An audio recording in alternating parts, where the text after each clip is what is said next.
Darlings, many of us have probably seen the video of the Catholic bishop carrying an old human skull, which was said to be the skull or relic of a saint. If you have been following the discussion, you will notice something interesting. Many of our Catholic brothers and sisters have come out strongly to explain and defend the practice. They have given reasons why the skull is kept, why it is respected, and why it is part of their long-standing religious tradition. Do I have a problem with that? No, not at all. If that is what your religion teaches you and you believe in it, practice your faith. But I want us to ask ourselves a simple question. What if the person carrying that skull was not a Catholic bishop, but an Igbo dibia or traditional priest? What if it was our Ezemo carrying the skull of an ancestor? What if the skull was being kept in an Igbo shrine as part of our traditional religious practice? Would we still be misunderstanding? Or would the same people who are defending the Catholic practice suddenly start calling our own tradition evil, idol worshippers, demonic, and all whatnot? That is where the problem begins. Of when you go to so one Dutch or in Africa, they get back. Hagari say Satan he were on your G, but Hagari say Chineke has no one. We need to be honest with ourselves. For many years, Africans have been taught to look at their own traditional practice with shame while accepting similar or related practices when they come through a foreign religion. One practice is called religion. The other is called tradition. One is called holy. The other one is called evil. One is called a sacred relic. The other one is called an idol. Sometimes the difference is not necessarily the object itself. The difference is the meaning people have been taught to attach to it. Look at our own Igbo traditions. Our ancestors had their own spiritual system. They had Amadioha, they had Allah, they had Ahandoko, they had Iwekala and other spiritual beliefs. They have Chuku, they had priests, sacred places, rituals, festivals, and system for understanding their relationship with Chukwu Okike Abiama. But today, many Igbo people have been taught to look at almost everything connected to those traditions as evil. An average Igbo person may be told that drinking palm wine is a sin. He may be told that masquerades are evil. He may be told that mentioning Eke, Ori, Afo, and Nongwa is somehow abnormal. He may be told that offering Aja or performing traditional ceremonies such as Isachala is evil. He may even be afraid to learn about the spiritual beliefs of his own ancestors because he has been made to believe that simply studying them is dangerous. But look at the contradiction. The same person who says palm wine is evil may happily drink wine in church. And I'm not already the answer. The same person who says masquerades are evil may celebrate Halloween or enjoy Western cultural festivals.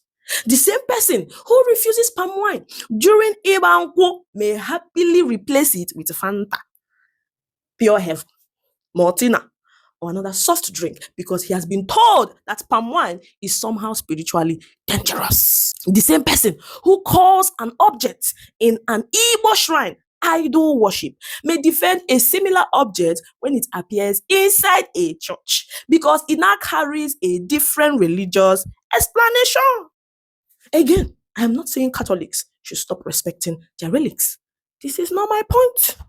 My point is that we should learn to apply the same standard when looking at our own traditions. It's as simple as that.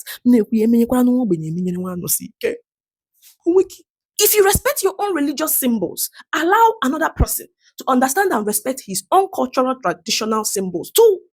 If you want people to respect your faith, learn to respect other people's heritage. Nobody should be forced to abandon their religion.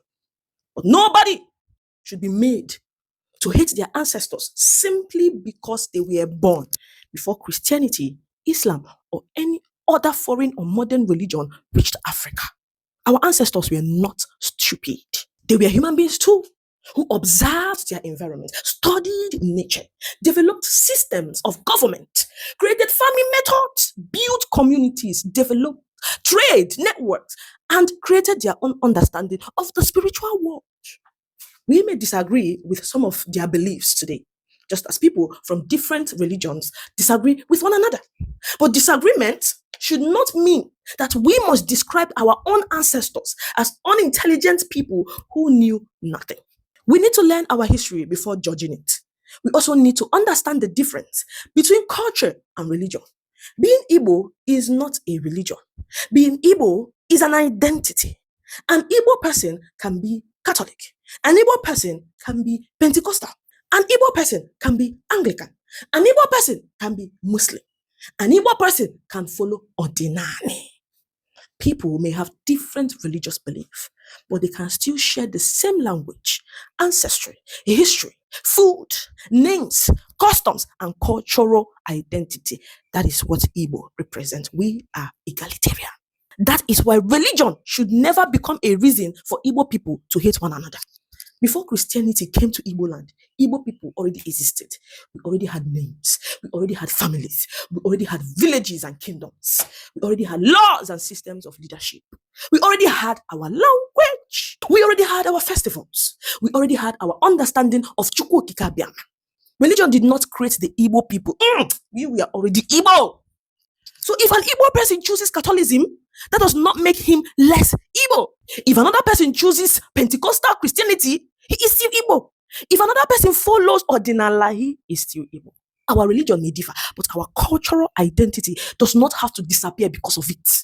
This is why I believe we must stop allowing religion to destroy our sense of brotherhood. You can follow Christ without hating Igbo culture.